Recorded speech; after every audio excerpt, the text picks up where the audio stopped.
भारत के इतिहास की एक ऐसी कड़ी जिसने सिर्फ जमीन पर ही नहीं बल्कि लोगों के दिलों पर भी लकीर खींचने की कोशिश की। आज के इस गहन विश्लेषण में हम 1905 के बंगाल विभाजन पर एक गहरी नजर डालने वाले हैं। ये कोई मामूली घटना नहीं थी, बल्कि आने वाले बहुत बड़े बदलावों की नींव थी। तो चलिए शुरू करते हैं और समझते हैं इस ऐतिहासिक घटना के हर एक पहलू को। आज के इस टॉपिक का रोडमैप कुछ ऐसा रहेगा।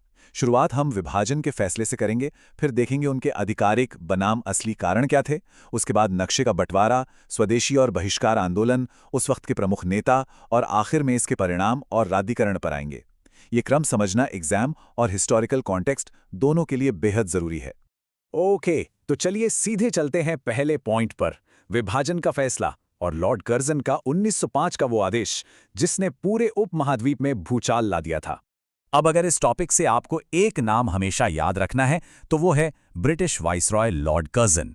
कर्जन और बंगाल विभाजन सच में एक दूसरे का पर्याय बन चुके हैं। 1905 में इन्होंने ही बंगाल को 2 हिस्सों में बांटने का फैसला किया था। ये वो मुख्य चेहरा थे जिन्होंने इस पूरे भूभाग की किस्मत बदलने का आदेश पास कर दिया था। लेकिन आखिर इतने बड़े प्रांत को बांटने की जरूरत क्यों पड़ी? इसके पीछे आधिकारिक बनाम असली कारण क्या थे? आइए इस पर बात करते हैं। यहां से शुरू होती है उनकी मशहूर बांटो और राज करो की नीति। अब क्या है ना, इस स्लाइड की सबसे दिलचस्प बात यह है कि ब्रिटिश सरकार की करनी और कथनी में कितना बड़ा फर्क था। एक तरफ उनका आधिकारिक दावा था जो वो पूरी दुनिया को दिखा रहे थे कि बंगाल एक बहुत बड़ा प्रांत है और यहाँ का प्रशासन संभालना उनके लिए मुश्किल हो रहा है।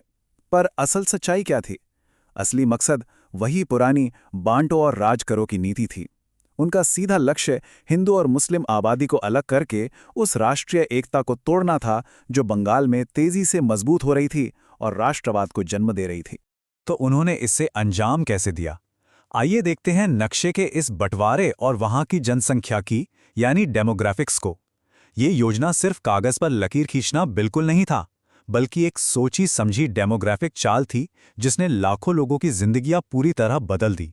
अगर आप इस बंटवारे के भौगोलिक और धार्मिक ढांचे को देखें तो सब बिल्कुल स्पष्ट हो जाता है। उन्होंने इसे 2 हिस्सों में बांटा। पहले कॉलम पर ध्यान दीजिए, पश्चिमी बंगाल जहां हिंदू आबादी ज्यादा थी उसकी राजधानी कलकत्ता रखी गई, और दूसरे कॉलम में पूर्वी बंगाल और असम के हिस्से में जहां मुस्लिम आबादी की बहुलता थी उन्होंने नई राजधानी ढाका को बना दिया। ये भाषा और धर्म के आधार पर एक ऐसी भेदभावपूर्ण चाल थी जिसका एक ही मकसद था, लोगों को एक दूसरे से अलग करना। और फिर आई 16 अक्टूबर 1905 की तारीख। ये वो दिन था जब इस विभाजन को हकीकत में लागू कर दिया गया। इतिहास के पन्नों में और भारत के राष्ट्रवादियों के लिए ये दिन एक बेहद काला दिन माना जाता है। एग्जाम के नजरिए से भी ये एक क्रूशल डेट है, याद रखिएगा। इसी दिन से भारत में विरोध की आग ने एक बिल्कुल नया रूप ले लिया था।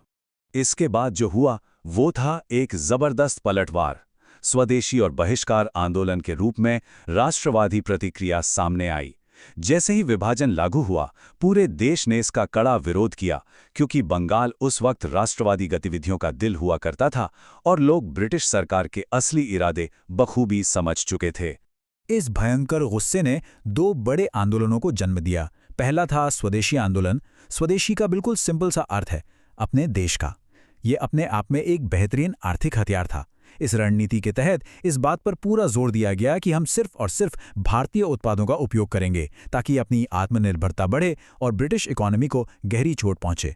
और ये अगला पॉइंट बिल्कुल क्लियर करता है कि कैसे बहिष्कार यानी बॉयकॉट आंदोलन ने इस विरोध को और आक्रामक बना दिया। लोगों ने एक साथ मिलकर ब्रिटिश कपड़ों और विदेशी सामान को पूरी तरह से रिजेक्ट करना शुरू कर दिया। जगह जगह विदेशी कपड़ों की होलियां जलाई गईं।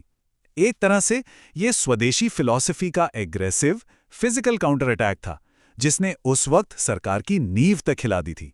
अब सवाल उठता है कि इस सब को लीड कौन कर रहा था? आइए इन प्रमुख नेताओं पर नजर डालते हैं जो विभाजन के खिलाफ मुख्य आवाजें बनकर उभरे। इन्हीं लोगों ने पूरे देश के गुस्से को एक राष्ट्रीय संघर्ष में बदल दिया। इन नेताओं में सुरेंद्रनाथ बैनर्जी एक सबसे मजबूत आवाज बनकर उभरे जिन्होंने लोगों को एकजुट किया।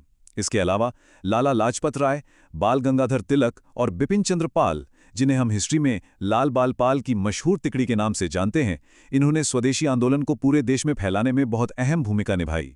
ये नाम एग्जाम के लिए हमेशा याद रखिएगा। उनकी शैली काफ़ी आक्रामक थी और उनके इस राष्ट्रवादी जोश ने पूरे देश में एक नई ऊर्जा भर दी थी।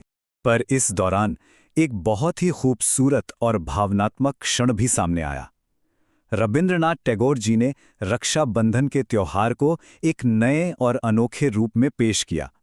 उन्होंने आह्वान किया और हिंदू और मुस्लिम समुदाय के लोगों ने एक दूसरे को राखी बांधकर आपसी एकता का संदेश दिया। ये सच में ब्रिटिश की बांटो और राज करो नीति पर एक सीधी सांस्कृतिक और भावनात्मक चोट थी। अब यहाँ एक बेहद जरूरी सवाल खड़ा होता है, क्या जनता का ये विशाल और एकजुट विरोध सच में इतना मजबूत था कि उसने ब्रिटिश सरकार को हार मानने पर मजबूर कर दिया? क्या इस मैसिव पुशबैक के आगे अंग्रेज झुके? चलिए देखते हैं कि आगे क्या हुआ। परिणाम और रद्दीकरण फैसले के उन लंबे समय के प्रभावों पर नजर डालते हैं जिन्होंने आने वाले इतिहास की दिशा तय की। इस टाइमलाइन को ध्यान से देखिए, आपको पूरा घटनाक्रम समझ आ जाएगा। 1905 में पार्टीशन लागू होता है, फिर उसके ठीक अगले साल 1906 में इस विभाजन और बढ़ती सांप्रदायिक राजनीति के चलते ढाका में ऑल इंडिया मुस्लिम लीग की स्थापना होती है। लेकिन विरोध इतना व्यापक और पावरफुल था कि आखिरकार 1911 में ब्रिटिश सरकार को घुटने टेकने पड़े और बंगाल विभाजन रद्द करना पड़ा। और हाँ, इसी साल उन्होंने भारत की राजधानी को भी कलकत्ता से हटाकर दिल्ली शिफ्ट कर दिया। तो 1911 के इस रद्दीकरण ने बंगाल के भौगोलिक विभाजन को तो फॉर्मली रोक दिया और लगता है कि एक चैप्टर क्लोज हो गया।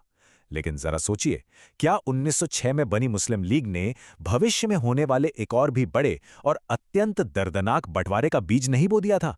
ये बिल्कुल वही सवाल है जो हमें 1905 के इस आदेश की असली ऐतिहासिक लेगेसी के बारे में सोचने पर मजबूर करता है। इतिहास के इन फैसलों की गूंज सच में सदियों तक सुनाई देती है और इस विश्लेषण से ये पूरी तरह क्लियर हो जाता है